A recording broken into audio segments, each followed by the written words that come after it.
Hemos estado estudiando acerca de un tema muy interesante que es la armadura de Dios, la armadura del cristiano. Y esta serie está relacionada con la guerra espiritual que tiene el cristiano contra las fuerzas del enemigo. Y Pablo, el apóstol Pablo, escribe la carta a los Efesios. Y en esa carta a los Efesios es muy interesante porque es una carta que consta de 6 capítulos. Y en los primeros 3 capítulos nos habla de todo lo que Dios nos ha dado. Dios nos ha dado su Espíritu Santo, nos ha dado su poder, nos ha dado recursos para precisamente tener todo don, toda gracia espiritual a nuestra mano. La Biblia dice que nos ha sentado en lugares celestiales debido a que precisamente Dios nos ha dado muy abundante su gracia, su poder. Pero por otro lado, Pablo también nos dice, él no quiere que nosotros nos confiemos en nosotros o que confiemos solamente de alguna manera en nosotros mismos de manera excesiva. O sea, Dios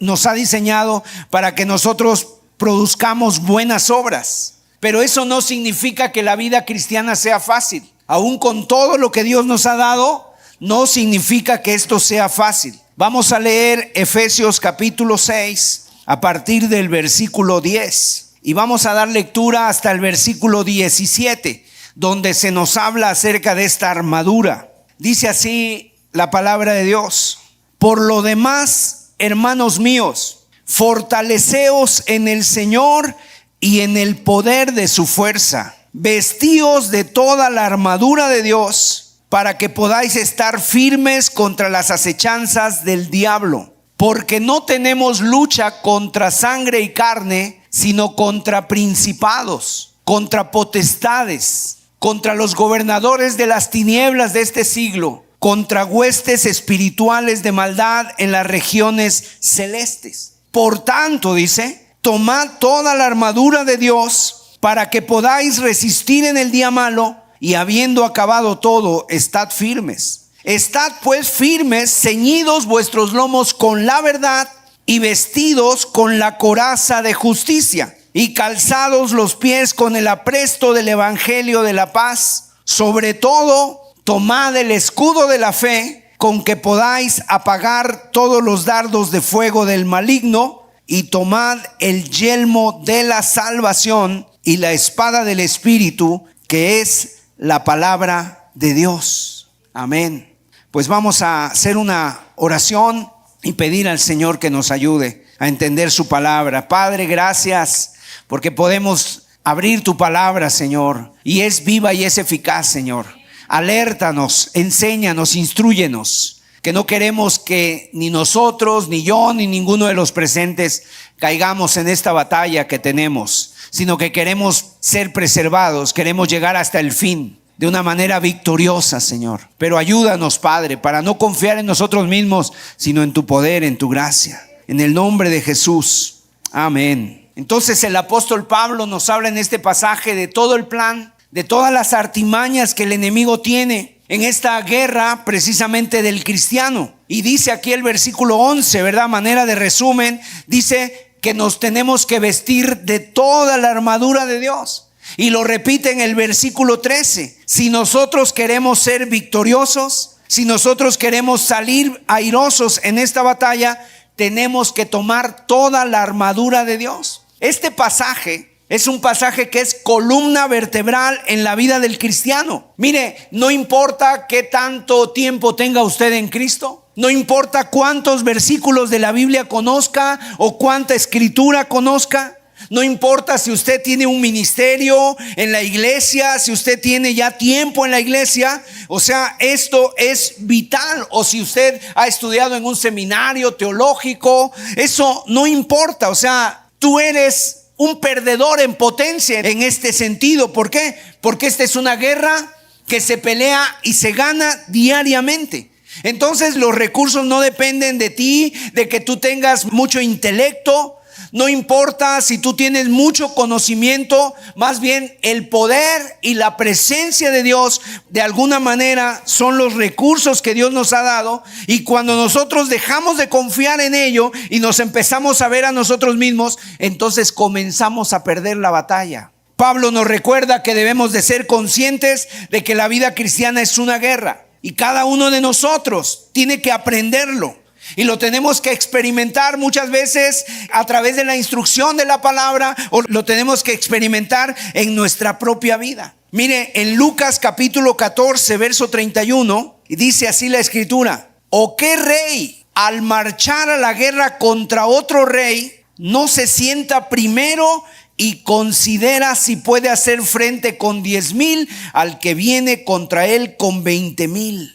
O sea, este pensamiento te está diciendo el Señor Jesucristo. ¿Qué rey en la historia ha entrado en una batalla sin calcular, sin evaluar cuidadosamente sus recursos, su desarrollo, su estrategia? O sea, es esencial entonces lo que estamos haciendo al estudiar Efesios 6, porque hemos estado viendo que esta es una guerra espiritual. Hay un enemigo que es muy poderoso, ya lo vimos en nuestro primer tema. Y dice la escritura que este enemigo tiene un plan diseñado, tiene recursos también, pero precisamente Dios nos quiere capacitar y Dios nos está dando recursos, nos está dando también a conocer cuál es el plan del enemigo, de tal manera que nosotros podamos estar evaluando, que podamos estar desarrollando una estrategia para no caer vencidos en la batalla. Estuvimos viendo el primer tema acerca de la vestimenta del soldado, y el soldado tenía un cinturón, y ese cinturón era lo central en la vida del soldado. La palabra verdad es aletheia o aletheia, y esa verdad quiere decir veracidad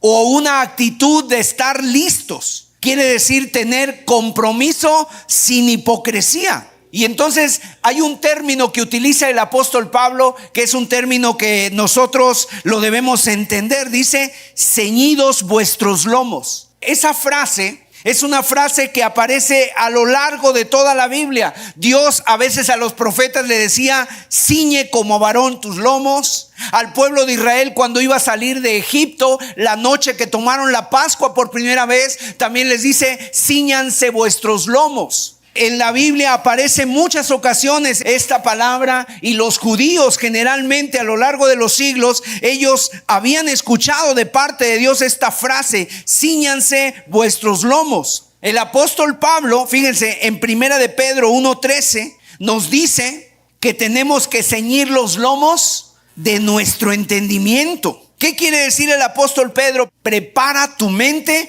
para las cosas de Dios. Eso es lo que está diciendo Pedro. Una persona judía, cuando se preparaba para un viaje, él no salía de viaje si no estaba ceñido. Ceñido, ¿qué quiere decir? Tenía que ponerse un cinturón para ceñir su ropa. O sea, ellos generalmente usaban túnicas, eran túnicas grandes, largas, y cuando iban a caminar o cuando iban a subir cerros o cuando iban a correr, tenían que ceñir sus lomos. Entonces, en primer lugar, se ponían un cinturón, y en segundo lugar, pasaban por abajo de sus ropas, pasaban la ropa y la amarraban, y entonces su ropa parecía como un pantalón. Jalaban sus ropas, las metía ahí, y eso les permitía movilidad, les permitía movimiento. En el caso de un soldado romano también usaba su túnica. Y la túnica metía la parte suelta de su ropa en ese cinto, de tal manera que estuviera la ropa ajustada y así no le estorbara para cuando él estuviera en la batalla.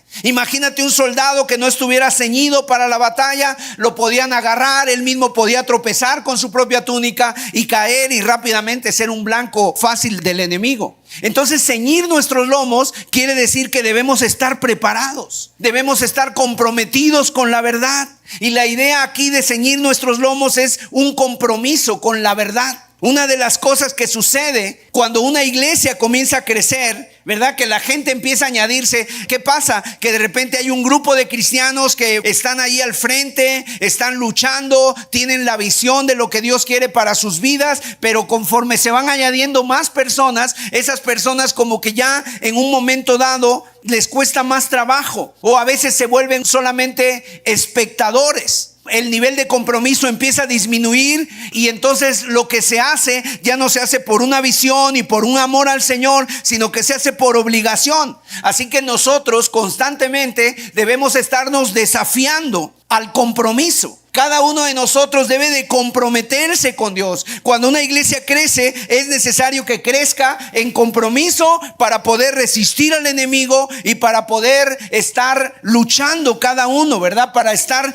peleando cada uno la batalla. Entonces, eso es a lo que Pablo está refiriéndose con el cinturón de la verdad. Ya lo estuvimos viendo y ahora vamos a pasar a lo que el apóstol Pablo llama la coraza de justicia. Dice el verso 14, mire, Efesios 6:14 dice que el soldado romano también iba a usar una coraza. La palabra coraza es tórax en el griego, coraza torácica. Pablo lo llama la coraza de la justicia. Ahora, la coraza de la justicia, ningún soldado romano, pensando correctamente, entraría a la batalla sin su coraza. La coraza cubría el pecho y entonces así, si pudiera quitarse al enemigo personal, ¿verdad? En una lucha cuerpo a cuerpo, él podría, si no tuviera la coraza, podría ser herido mortalmente por una flecha que viniera de las fuerzas enemigas y entonces estaría vulnerable. Entonces, ¿qué hacía el soldado? Utilizaba una coraza que le cubría por adelante y por atrás. Y por supuesto que en el combate mano a mano, de cualquier manera sería vulnerable. Le podrían encajar ahí una daga, un cuchillo, una flecha. Entonces el soldado usaba una coraza y esa coraza le servía para estar protegido, para estar blindado contra el mal, para estar protegido de ciertos ataques. Entonces, cuando Pablo está escribiendo esta carta a los Efesios, él está viendo a un soldado romano que está entrando en batalla y dice que no solamente ese soldado está comprometido y está ceñido sus lomos, trae el cinto, trae el cinturón de la verdad, toma en serio el movimiento, pero él está ahí para ganar. Y entonces también tiene que cuidar sus áreas vitales. Sus áreas vitales están protegidas. Ahora, los soldados romanos tenían diferentes tipos de corazas. Podemos poner ahí las diferentes corazas. Fíjense cómo fueron desarrollándose las corazas. Las primeras corazas los soldados las hacían de las pezuñas de los caballos. Entonces agarraban y rebanaban las pezuñas y las iban poniendo en su coraza, cubriendo el cuero que tenían de coraza y lo cubrían con esas pezuñas del ganado, de los caballos, y entonces eso les protegía. Y con el tiempo fueron haciéndose más fuertes, ¿verdad? Utilizaban una coraza hecha de bronce o una cota de malla que cubría los órganos vitales. ¿Cuáles son los órganos vitales?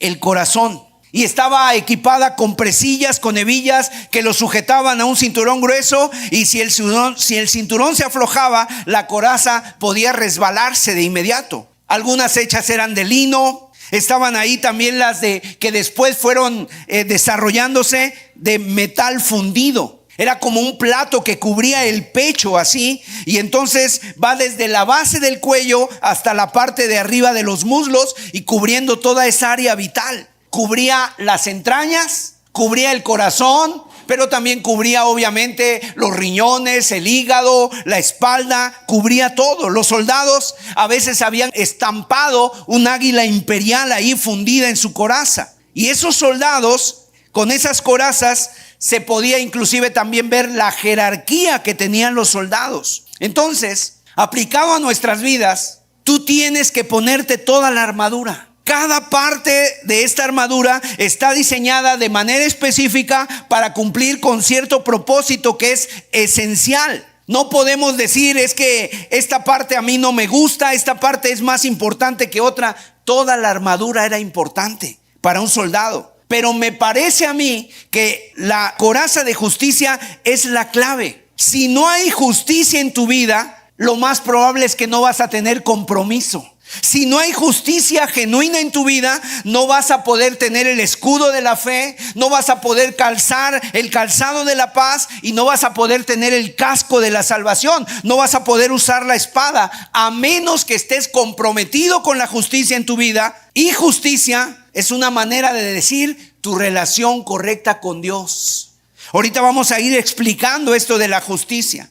A menos que las cosas estén bien entre tú y Dios, eso va a ser muy medular. El compromiso, ¿de dónde nace? Nace de que tú estés bien con Dios, que es el compromiso que se va a llevar a cabo.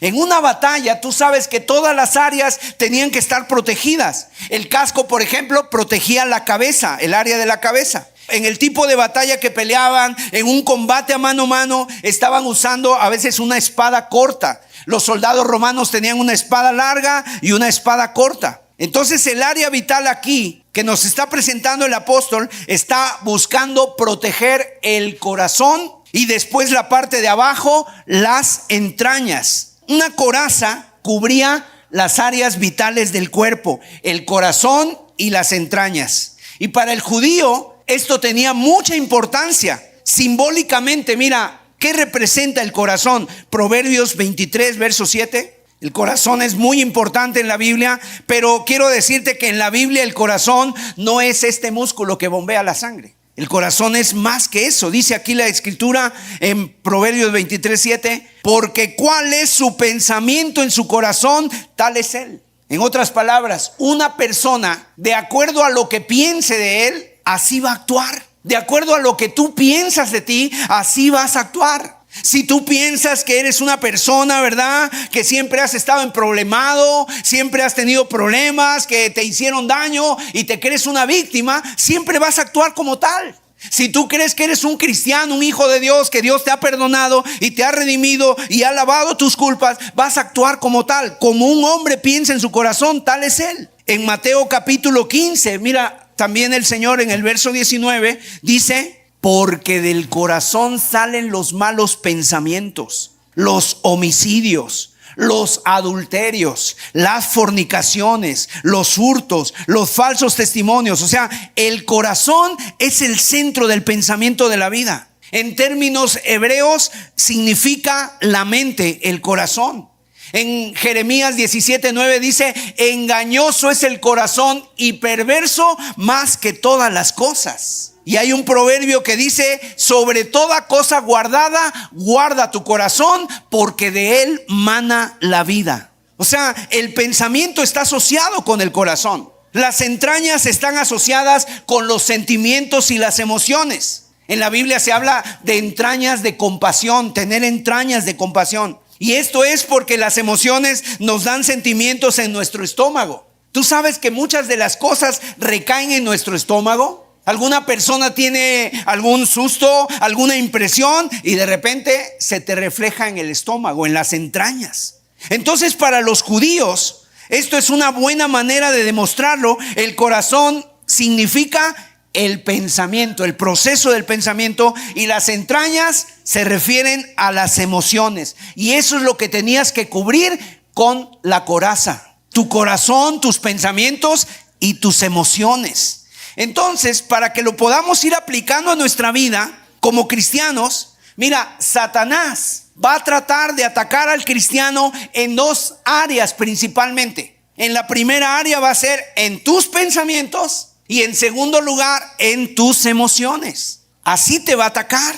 Y una en la manera en que piensas y otra en la manera en que sientes, de cómo respondes emocionalmente. Por lo tanto, el cristiano debe estar protegido, porque aquí es donde Satanás va a llevar a cabo su ataque. ¿Él cómo lo va a hacer? Va a alimentar sus procesos de pensamientos con información falsa que te va a traer en tu mente. Alimenta tus emociones con información falsa. Él quiere nublar tu mente con doctrinas falsas, con mentiras religiosas, y quiere apelar a las partes equivocadas de tus emociones, y quiere producir también emociones ilícitas en tu vida, emociones malas. Él quiere pervertir tus deseos. Y entonces el resumen es este: Si tú proteges tus pensamientos y tus sentimientos de los ataques de Satanás, vas a lograr vencer. Pero si tú no proteges tus pensamientos y tus emociones, vas a ser vulnerable. Y por ahí es donde te ataca. No importa qué tantos músculos tengas, no importa qué tamaño tengamos. Hay personas que pueden ser muy fuertes, que pueden tener mucha resistencia, pero por dentro son personas que están heridos. Y cualquier cosa los tumba, el desánimo. Entonces Él va a tratar. Ahora, si tú solo tomas la mente y las emociones y tú no cuidas esto, entonces tú vas a estar sintiéndote víctima, vas a estar problemado en tu mente, con pensamientos, ¿verdad? Vas a estar teniendo conflictos. Tú tienes que tener cierta cantidad de conocimiento, entendimiento, conciencia, voluntad, deseos, impulsos, emociones. Todas esas cosas nos hacen actuar protegidos cuando están protegidas por la coraza de justicia. Entonces Satanás va a querer llegar para que tú hagas las cosas que Él hace. ¿Qué es lo que va a hacer Satanás y continuamente lo está queriendo hacer contigo? Apenas salimos de esta reunión, ni siquiera cruzas la calle o la puerta cuando ya Satanás está queriendo arrebatar la palabra de Dios de tu mente y empezarla a llenar de mentiras, de perversión o de basura. Entonces tú tienes que llenar tu mente con la palabra de Dios. Satanás quiere llenar tu mente de una moralidad que no es la de Dios. Quiere llenar tu mente de una teología que no es la de Dios. Quiere llenar tu mente de todo tipo de mentiras y verdades a medias. Él ataca tu mente. Él hace que malentiendas las cosas. Él no quiere que tú interpretes las cosas correctamente. Él quiere que tú digas acerca del pecado: no está tan mal. Esto no está tan mal. ¿Quién no lo hace? Y entonces Él literalmente te ahoga en el pecado para que te vuelvas muy tolerante con el pecado. Y te entretiene con el pecado para que no pienses que es tan malo como realmente lo es. Y entonces Él hace que te rías, que te burles del pecado, aún en las películas, en las series. Y en todo eso te está afectando y te está atacando a tus pensamientos. Y después, posteriormente, el enemigo va a pasar a destruir tu conciencia para que hagas cosas que no debes hacer. Él quiere que tu conciencia esté cauterizada por el pecado. Y obviamente cuando estás cauterizado por tu pecado, tu voluntad va a estar debilitada, tus emociones van a estar confundidas, te vas a sentir mal por cosas que no debieras. Y Él quiere corromper tus deseos, Él quiere hacer que busques cosas malas. Y todo ese ataque viene de Satanás en esa área vital. Por eso Pablo dice: tienes que estar protegido por la coraza de justicia. Proteger tus pensamientos y tus emociones, si no, tú vas a ser vulnerable contra los ataques de Satanás. Ahora, lo que yo quiero primero también referirme es a qué tipo de justicia está hablando Pablo. A qué tipo, cuando dice coraza de justicia, ¿de qué justicia está hablando? Hay tres posibles cosas que pudiéramos considerar. ¿Será que nos está hablando de justicia personal? ¿O nos está hablando de una justicia imputada, una justicia aplicada a nuestras vidas? ¿O nos está hablando de una justicia práctica? ¿De qué está hablando? ¿De qué se trata esto de la justicia? Mire, vamos a ver cuál es la correcta. Primero, el concepto de nuestra propia justicia. ¿Será que Pablo está diciendo: tú tienes que ser muy justo, ponte tu propia justicia? Porque hay personas que simplemente creen que están bien porque son personas buenas. Antes de venir a Cristo, todos pensábamos que éramos muy buenos. No, yo soy muy bueno, yo no hago mal a nadie, yo no robo, yo no mato, yo vivo mi vida y no le hago daño a nadie. Y eso es lo que Satanás nos hace pensar. La meta definitiva de Satanás, obviamente, es llevarse a esas personas, a los más que pueda, al infierno y alejarnos de las cosas de Dios. Él no quiere que el pueblo de Dios crezca. Él no quiere que el reino de Dios esté poblado. Él no quiere que la gente se postre ante Jesucristo. Él no quiere que seamos ciudadanos del cielo. Él quiere que el infierno esté poblado. Y entonces la meta final de Satanás es destruir, es engañarnos para que nosotros lo sigamos a él al infierno. Y eso es lo que Satanás va a hacer. Pero hay algunas personas que dicen: bueno, mi propia justicia será suficiente para prevenir eso. O sea, mi propia justicia me va a salvar. Hay personas que creen que son lo suficientemente buenas, inclusive como para no necesitar a Dios. Si es que nosotros no necesitamos a Dios, nos llevamos bien con mi esposa, mis hijos ahí van, son personas buenas, están estudiando. Cuando yo les ordeno algo, ellos lo hacen. O sea, personas que creen que inclusive ni necesitan a Dios. En el tiempo de Jesús había un grupo que se llamaba los fariseos. Ellos eran así.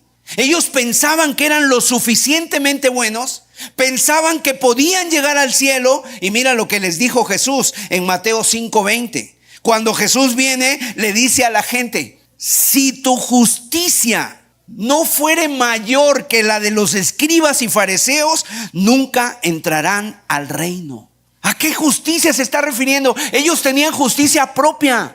Un fariseo llegaba al templo y ¿sabes qué oraba? Señor, yo te doy gracias porque no soy como los demás. Yo doy diezmo de todo lo que gano. Yo hago ayunos 2 veces por semana. Yo oro 3 veces al día. Yo esto, yo el otro y yo el otro. O sea, y ellos oraban consigo mismos. Esa era su justicia. Se pensaban que eran lo suficientemente buenos. Y obviamente la Biblia dice que no hay ni uno bueno. La Biblia dice que no hay justo ni uno, no hay ni un bueno. ¿Por qué? Porque para alcanzar la justicia, para alcanzar la gracia de Dios, es por gracia somos salvos por medio de la fe. Y esto no de vosotros, esto es un don de Dios. En otras palabras, ellos pensaron que podían. En Lucas 18 tenemos una parábola donde vemos la actitud típica de un fariseo, un legalista, que cree que puede llegar al cielo por su propia bondad. Y tenemos así personas en la actualidad. De hecho, todo el sistema religioso en el mundo, las religiones, inclusive las religiones todas fuera del cristianismo, están basadas en lo que el hombre puede hacer por sí mismo, de que puede ser suficientemente bueno por sí mismo. Y entonces en Lucas 18, verso 9, dice la palabra: a unos que confiaban en sí mismos como justos y menospreciaban a los otros, les dijo también esta parábola. Y entonces 2 hombres van al templo a orar. Uno era fariseo, el otro era un publicano. Y el fariseo, puesto en pie, oraba consigo mismo, de manera que le decía: te doy gracias porque no soy como los otros hombres, adúlteros, injustos, ni siquiera como este publicano. En otras palabras, me da tanto gusto que soy tan bueno, estoy tan contento por mí. Señor, tú deberías estar contento por mí. Todo lo que he hecho por mí mismo, hasta aquí he llegado, soy justo, por mí mismo me he ganado el cielo, ayuno 2 veces por semana. Y fíjate, los judíos, ellos tenían que ayunar 1 vez al año, pero este fariseo ayunaba 2 veces por semana. Y realmente estaba contento. Y él decía: doy diezmos de todo lo que gano. ¿Sabes qué resumió Jesús de esta parábola? Jesús dijo: les digo que este hombre descendió a su casa igual, salió igual. Pero el otro, el publicano, que solamente le decía a Dios: Señor, sé propicio a mí, que soy un pecador. Señor, mira, ni siquiera se atrevía a mirar, no sea que se fuera a encontrar con los ojos santos de Dios. Y entonces el otro sí regresó justificado. Y Jesús dice: el que se humilla será exaltado, pero el que se exalta será humillado. O sea, en otras palabras, una persona va a ser justificada, y quiere decir hecho justo. Ahora, ¿quién fue realmente justo en esa historia que el Señor Jesús da? Bueno, el que fue justo, justificado, fue el hombre que realmente no pensaba hacerlo, pero que se humilló, que reconoció su pecado, que reconoció al Señor. Él fue el que fue justificado, salió de ahí justificado, su oración fue escuchada. La del otro hombre que pensó que él sí podía, que pensó que él era justo, él salió igual.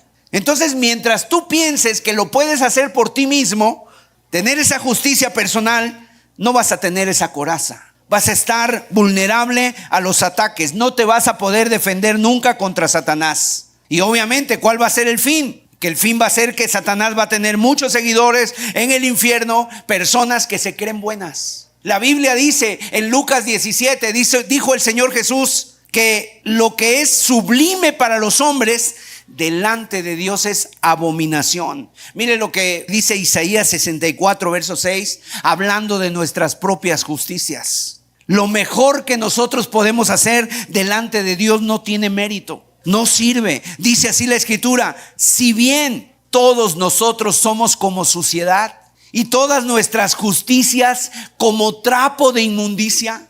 Y caímos todos nosotros como la hoja, y nuestras maldades nos llevaron como viento. O sea, en otras palabras, fíjate, si nuestras justicias delante de Dios son como trapos de inmundicia, como basura, como estiércol, como suciedad, ¿cómo serán las peores? Eso es lo mejor que tenemos.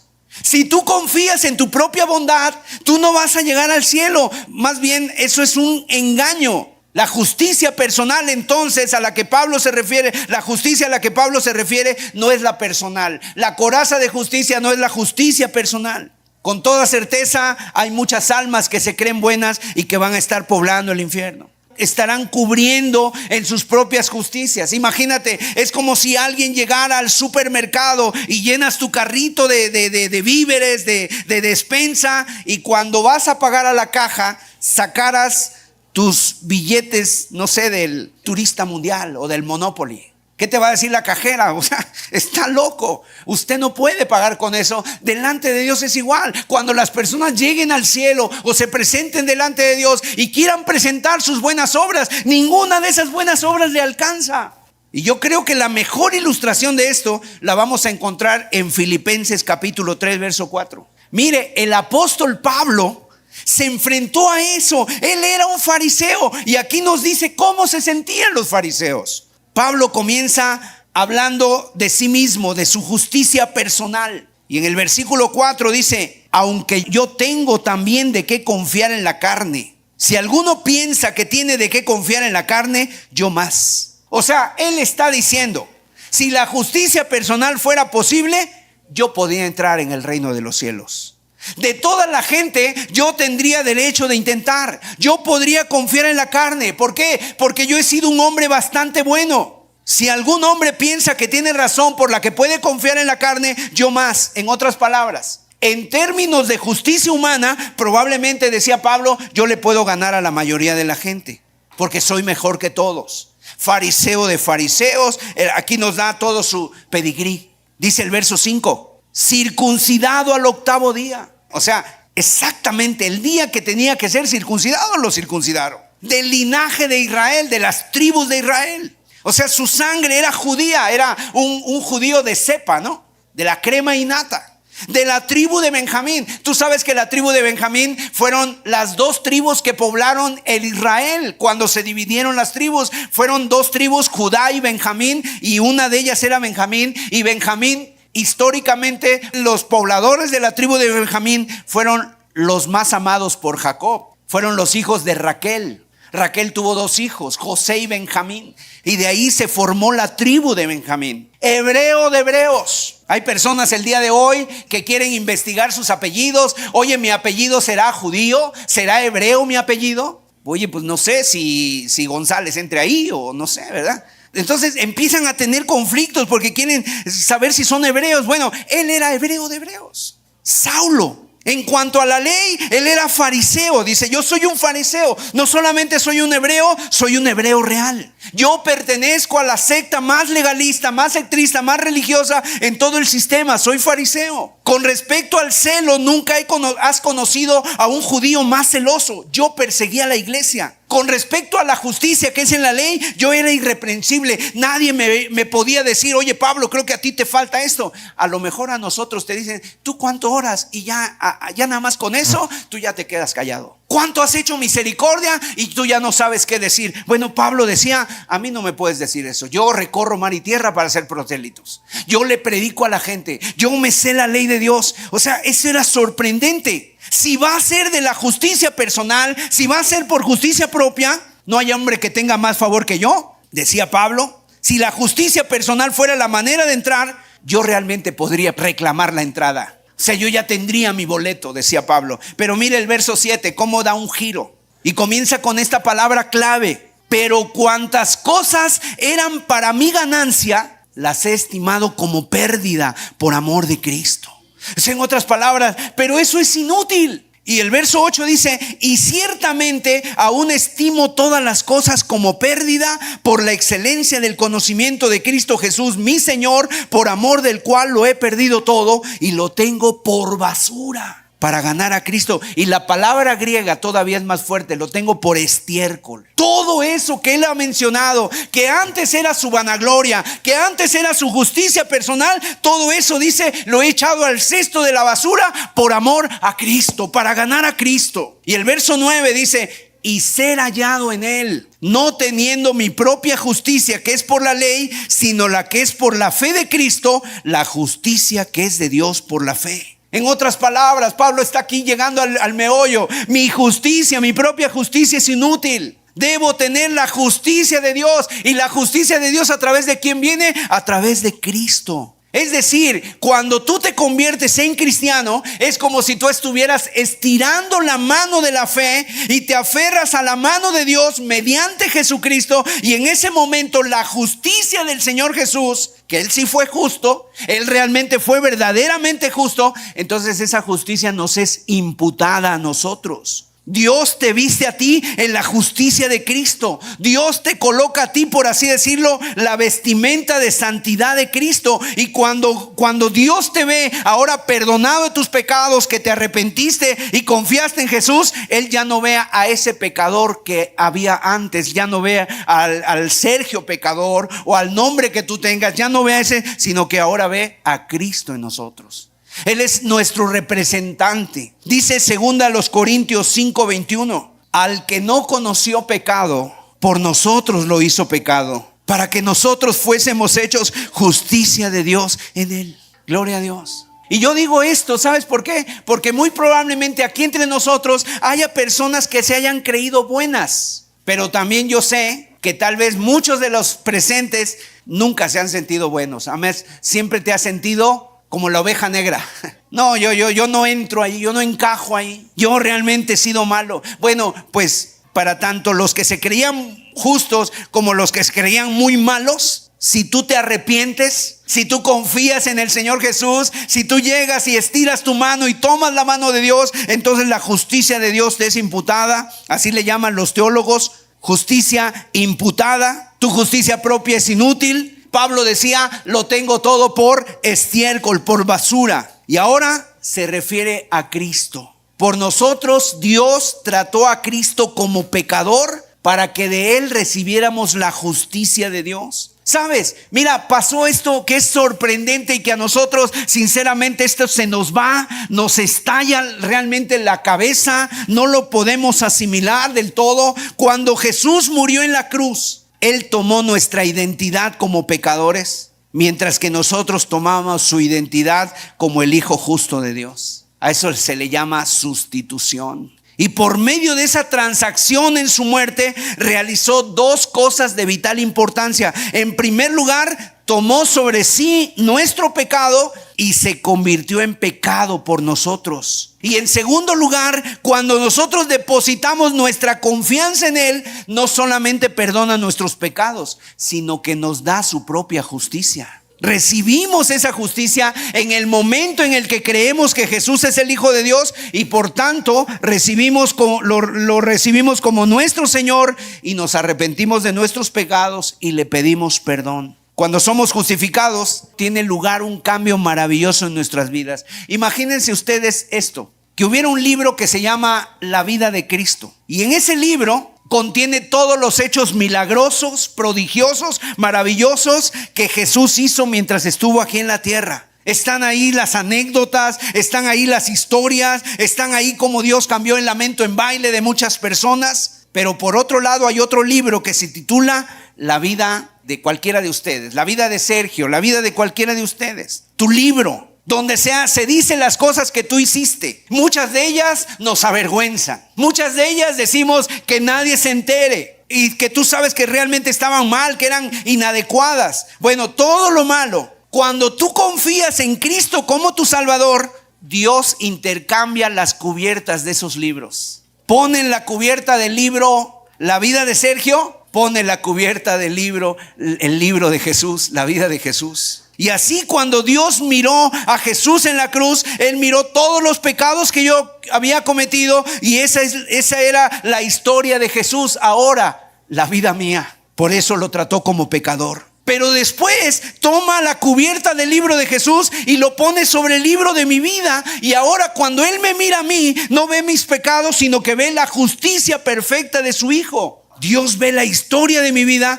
como si fuera la vida de Jesús. Eso es algo asombroso. Y eso es lo que quiere decir cuando hablamos de justicia imputada. No que yo sea justo, no que yo sea bueno y haga todas las cosas bien, sino que alguien lo ha hecho bien y se pone lo que Él hizo bien en mi cuenta, y eso me es tomado a mí, me implica a mí. Esto es para darle gloria a Dios, amado. Cuando tú entiendes eso, esto le da la gloria a Dios. Ahora, obviamente, esto no quiere decir que ahora, como yo tengo la justicia de Dios, la justicia de Cristo, y que ya Dios no vea a Sergio, sino que vea a Cristo en mí, no quiere decir que ahora yo voy a vivir en libertinaje. Porque hay muchas personas así, mis amados. Es que como Dios ya me ha perdonado, como Dios me ha dado su gracia, entonces pues el pecado ya no hace nada malo en mí, y entonces ahora yo voy a vivir, y andan viviendo terriblemente. Imagínate que una persona diga, pues podemos ir al bar,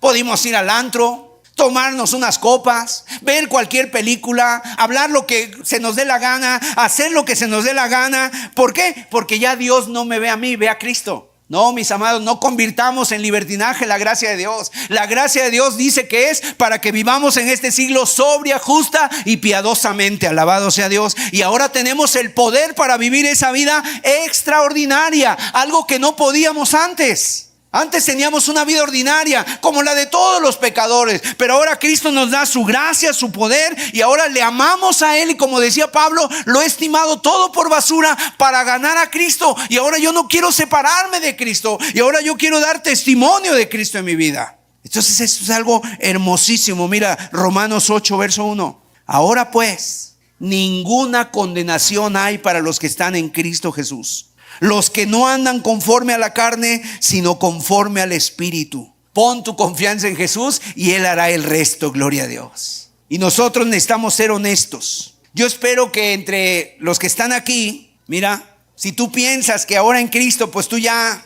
eres totalmente una persona nueva, pues gloria a Dios. Pero pregúntaselo a tu esposa, ¿no?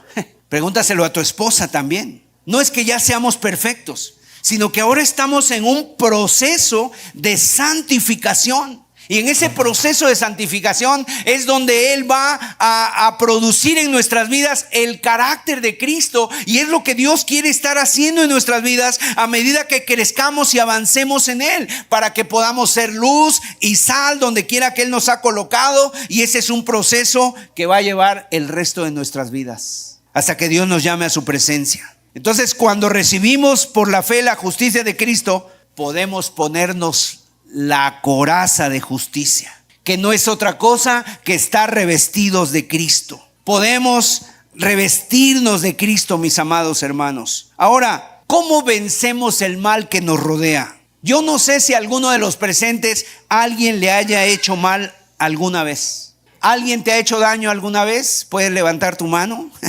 Todos. A lo mejor el que no levantó la mano ha hecho daño al otro.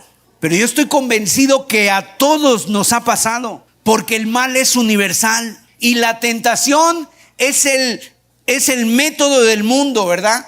Y ¿sabes cómo le hace el mundo cuando alguien te hace mal? ¿Cuál es el método que el mundo tiene cuando alguien te hace mal? Devolver el mal con mal. Vengarse.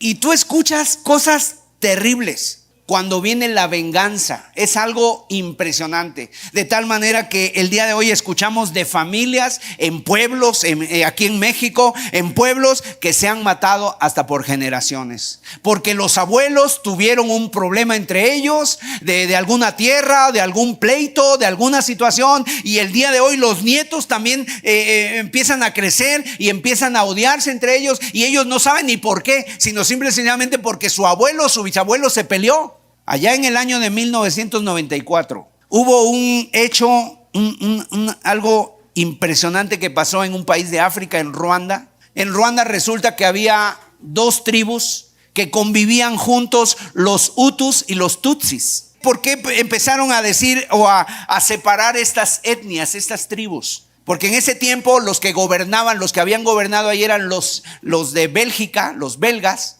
Y entonces ellos pasaban las personas y por el tamaño de su nariz o por el tamaño de las cuencas de sus ojos los medían, y entonces les decían: tú eres Tutsi, tú eres Hutu, y así y así. Y entonces los que gobernaban eran los Tutsis, pero la población mayor eran los Hutus. Y entonces, ¿qué pasó? Que se empezó a levantar un odio, y en el año de 1994 hubo un genocidio en Ruanda. Tú lo puedes buscar en internet. Durante 100 días 800,000 personas murieron de los Tutsis. Los mataron sus vecinos. Inclusive hubo esposos que eran Hutus y que estaban casados con sus esposas Tutsis, y las mataron. ¿Y cómo las mataron? A machetazos. O sea, fue una terrible situación, y todo eso hace la venganza. Por eso la Biblia dice claramente cómo debemos vencer el mal. Y no es como lo intenta hacer el mundo. Tal vez tú estás acostumbrado así: el que la hace me la paga. Yo no me dejo. No, a mí me hacen, si me hacen una, qué mal por ti, pero si me hacen dos, qué mal por mí. Y a veces encontramos algunas enseñanzas del Señor Jesús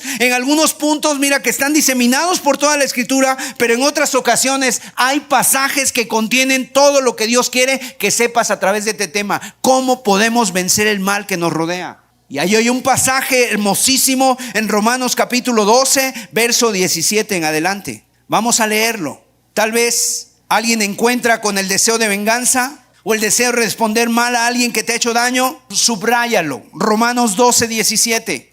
No paguéis a nadie mal por mal. Procurad lo bueno delante de todos los hombres.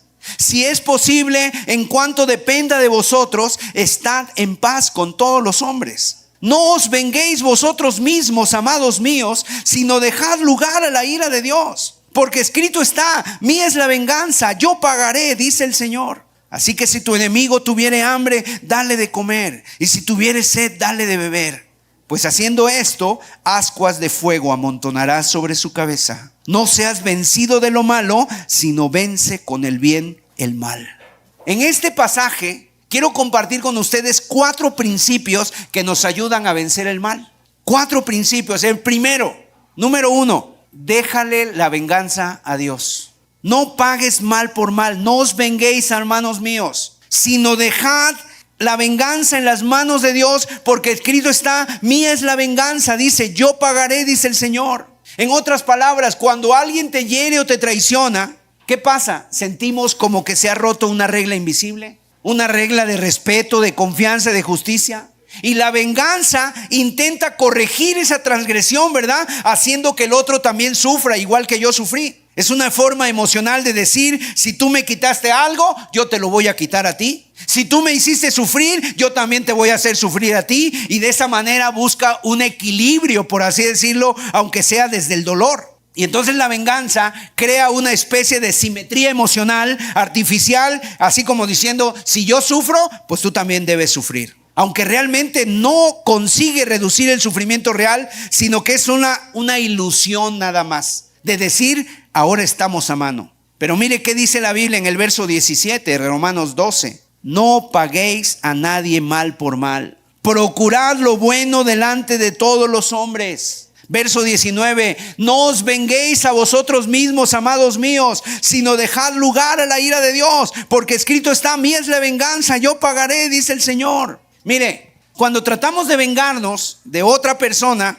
le estamos quitando esa función a Dios. Él dice que la venganza es suya. Nosotros, por lo tanto, no tenemos el derecho ni la autoridad para desempeñar ese papel que Dios se reserva para Él mismo. La Biblia nos dice de forma explícita en Levítico 19:18, mire lo que dice: no te vengarás ni guardarás rencor a los hijos de tu pueblo, sino amarás a tu prójimo como a ti mismo, yo Jehová. Este es el versículo que Jesús citó en el Nuevo Testamento. A él le preguntaron: ¿cuál es el mayor de los mandamientos? Y Jesús mencionó 2 mandamientos: amar al Señor tu Dios sobre todas las cosas, y el segundo es importante, es semejante: amarás a tu prójimo como a ti mismo. Y Jesús dijo: en esto se resume toda la ley y los profetas. Mira, en los tiempos de Jesús, este mandamiento, como muchos otros, habían sido corrompidos. Y entonces habían sido llevados a solamente ser tradiciones. Y habían sido quitados los mandamientos y habían puesto en su lugar tradiciones. Mateo 5:43. Miren lo que decían los judíos en el tiempo de Jesús. Esas eran las enseñanzas en las sinagogas y en las escuelas rabínicas. Y Jesús lo menciona. Oísteis que fue dicho: amarás a tu prójimo y aborrecerás a tu enemigo. Y obviamente, ¿quién es tu prójimo? Los judíos. Si tú eras un judío, los judíos eran tu prójimo. Pero si era un gentil el que te hacía daño, entonces ahí sí, aborrécelo. O sea, aprobaba esta tradición que alguien pudiera vengarse sobre otra persona que le hubiera hecho daño. Cuando Pedro le pregunta: Señor, ¿cuántas veces he de perdonar a mi hermano? ¿Qué le contestó Jesús? Hasta 70 veces 7. A Pedro sus ojos de plato puso. Porque, ¿saben? Los judíos decían 4 veces. Si alguien te ofende 3 veces, 4 veces, a la quinta, desquítate. Va la mía ahora. Y era algo que se llamaba la ley del talión, imagínate. Alguien me tira un diente y yo voy y le digo: pues ahora yo le tiro otro. Pero si se me pasa la mano y le tiro 2, viene él y me tira 4. Y entonces la ley del talión nunca terminaba. Y eso era algo terrible, ¿no? Amarás a tu prójimo y aborrecerás a tu enemigo. O sea, podías amar a tu prójimo entendiendo que tu prójimo era alguien cercano, de tu pueblo, de tu familia. Pero a los enemigos estaba permitido odiarlos, maldecirlos, desearles el mal. ¿Qué hizo Jesús? Corrigió esta distorsión. Por eso Jesús dijo: oísteis que fue dicho a los antiguos. Se ha enseñado, la gente dice, los maestros te han dicho. ¿Y cuántas cosas nosotros hemos dicho también? ¿Cuántas cosas nos han enseñado? ¿Cuántas cosas de esas tradiciones tenemos? Por ejemplo, una muy fácil: el que no tranza, ¿qué dice? Hoy, mire, se lo saben. Porque es tradición. Porque todos lo sabemos y porque la gente ya lo trae casi en la sangre. Y así lo traían los judíos. Y en los versículos, mire, Mateo 5:21, oísteis que fue dicho a los antiguos: no matarás. Cualquiera que matare será culpable de juicio. Verso 22. Pero yo os digo que cualquiera que se enoje contra su hermano será culpable de juicio. Y cualquiera que diga necio a su hermano será culpable ante el concilio. Y cualquiera que le diga fatuo quedará expuesto al infierno de fuego. O sea, Jesús se iba a las intenciones. No, yo no he matado a nadie. Pero mira, alguien aquí dice: cree bueno porque no ha matado a nadie. Pero aquí dice: si tú le has dicho necio a tu hermano, si tú te has enojado contra tu hermano, si tú le has dicho a tu hermano cabeza hueca, eres ya culpable del infierno. Y bueno, aquí en el español de México pondríamos otras cosas que aquí no es bueno decirlas. Pero le has dicho más cosas. Entonces eres culpable, eres expuesto al infierno de fuego por tu manera de hablar, porque Jesús se va a la intención. Mira el verso 27. Oísteis que fue dicho: no cometerás adulterio. Pero yo os digo, verso 28, que cualquiera que mira a una mujer para codiciarla, ya adulteró con ella en su corazón. También fue dicho: cualquiera que repudia a su mujer, dele carta de divorcio. Pero yo os digo que el que repudia a su mujer, a no ser por causa de fornicación, hace que ella adultere, y el que se casa con la repudiada comete adulterio. Mira, aquí, mis amados, si alguien ha dicho: es que yo nunca he engañado a mi esposa, yo nunca he engañado a mi esposo. Pero si tú has codiciado a un hombre, a una mujer que no es tu esposo, que no es tu esposa, ya adulteraste en tu corazón. Tal vez alguien dice: pues sí, yo me divorcié porque por incompatibilidad de carácter. Repudiaste. Y aquí dice la causa, Jesús, por la que una persona podría divorciarse. ¿Cuál es? Causa de fornicación, inmoralidad sexual, comprobada. Y siempre está el perdón que tú puedes otorgar a la persona. Verso 33. Además oísteis que fue dicho a los antiguos: no perjurarás, sino cumplirás al Señor tus juramentos. Pero yo os digo: no jures en ninguna manera, ni por el cielo, porque es el trono de Dios. Es que los judíos tenían una manera muy sutil de engañar. Y por ejemplo, ellos te decían: sí, mañana, o sí te pago mañana, o la semana pasada que entra. Pero resulta que no lo hacían. Y entonces tú ibas y le decías: oye, me estás engañando, es que tú me dijiste que me ibas a pagar. Y él, ¿qué te iba a decir? No, es que yo no juré eso ante Dios. Si yo te lo juro ante Dios, entonces sí. ¿Y cuántas personas el día de hoy son así, verdad? Que mienten y mienten y tienen que recurrir a bajar al santo, a la Virgen, al San Judas, o no sé a quién más. O hasta la mamá: no, te lo juro por mi mamacita. Y a menos así les creen. Entonces, mis amados, El yo os digo sentaba el principio real que estaba contenido en las enseñanzas de Dios. Y entonces Jesús estaba corrigiendo esa distorsión en este sermón del monte. En otras palabras, le debemos dejar la venganza y el juicio a Dios.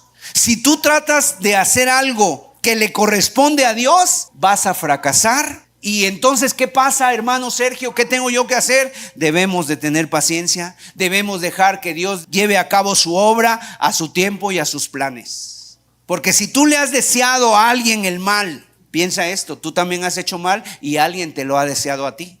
Si tú has dicho, ¿por qué no lo ha partido un rayo, Señor? Más bien, ¿por qué no te ha partido un rayo a ti? Y eso fue lo que Jesús dijo. Mira, el ejemplo de Jesús es hermosísimo. Primera de Pedro 2:23. Quien cuando le maldecían no respondía con maldición. Cuando padecía no amenazaba, sino encomendaba la causa al que juzga justamente. ¿Qué hacía Jesús cuando lo maldecían? Encomendaba su causa. Entregaba el problema, entregaba la situación, entregaba la circunstancia a Dios para que Él juzgara las cosas. Entonces, en primer lugar, este principio, déjale a Dios la venganza. En segundo lugar, planifica, o sea, anticipadamente. Romanos 12:17. No paguéis a nadie mal por mal, procurad lo bueno delante de todos los hombres. Este verbo, procurad, quiere decir planificar con anticipación. Es lo que significa. ¿Qué quiere decir esto? Que nosotros debemos de pensar cómo debemos hacer lo correcto en toda situación. En 1 Tesalonicenses 5:15, mirad que ninguno pague a otro mal por mal, antes seguid siempre lo bueno, unos para con otros y para con todos. Cuando se trata de la manera de manejar el mal en mi vida, la mayoría de nosotros somos reactivos, reaccionamos. ¿Y cómo reaccionamos? Repitiendo la misma acción. Si alguien grita, yo grito más. Y si alguien grita más fuerte, yo grito más fuerte, ¿verdad? Es como un impulso, es inmediato, es emocional, actuamos así emocionalmente. Sin embargo, Pablo nos está aquí invitando a no responder mal, no de forma impulsiva, reaccionaria, sino esforzándonos para hacer algo bueno. Y esto requiere reflexión. Vas a hablar con alguien, vas a estar con alguien que a lo mejor te altera, pues procura, haz en tu vida, reflexiona y dices, voy a tener el control. Guarda mi boca, Señor. Que me muerda la lengua, Señor, pero no quiero hablar. O sea, es todo lo opuesto a la reacción. Número 3, un tercer principio, vive en paz con todos. Romanos 12:18, mira lo que Pablo dice. Estamos poniéndonos nuestra coraza de justicia, la justicia de Cristo, pero nos estamos cubriendo el corazón y las entrañas, los pensamientos y los sentimientos. Escucha lo que dice Jesús en Mateo 5:9. Busca la paz. Bienaventurados los pacificadores, porque ellos serán llamados hijos de Dios. Y en Hebreos 12:14, mira, seguid la paz con todos y la santidad, sin la cual nadie verá al Señor. Responder mal con mal solo sirve para incrementar la maldad. Solo conseguimos que la maldad crezca y gane, porque se multiplica, se extiende, se instala. Y es querer apagar con gasolina un fuego que ya de por sí está furioso. En cambio, cuando vencemos el mal a base de bien, estamos sofocando el mal. Y en cuarto lugar, mire, vence con el bien el mal. Versículo 20. Así que si tu enemigo tuviere hambre, dale de comer. Y si tuviere sed, dale de beber, pues haciendo esto, ascuas de fuego amontonarás sobre su cabeza. No seas vencido de lo malo, sino vence con el bien el mal. Cuando alguien te ataque o te quiera herir o un acto de maldad, no lo maldigas. No des vueltas en tu cabeza, no alimentes eso. Invalídalo. Jesús habló de cómo invalidar el impacto de la maldad en nuestras vidas. Mira, lo dijo en Mateo 5, verso 38. Oísteis que fue dicho, ojo por ojo y diente por diente, pero yo os digo, no resistas al que es malo, antes a cualquiera que te hiere en la mejilla derecha, vuélvele también la otra. Al que quiera ponerte a pleito, quitarte la túnica, déjale también la capa. O sea, el principio es el mismo. O sea, es invalidar el mal. ¿Cómo? Dejando de tener esa naturaleza de mal. Entonces, mis amados, colócate la coraza de justicia. ¿Por qué? Porque el cristiano en este mundo va a padecer persecución, se van a burlar de él. El cristiano tiene que ir en contra de la corriente, pero mira, Dios es poderoso y nos ha dado herramientas, nos ha dado armas, nos ha dado todos sus recursos. Bendito sea su nombre.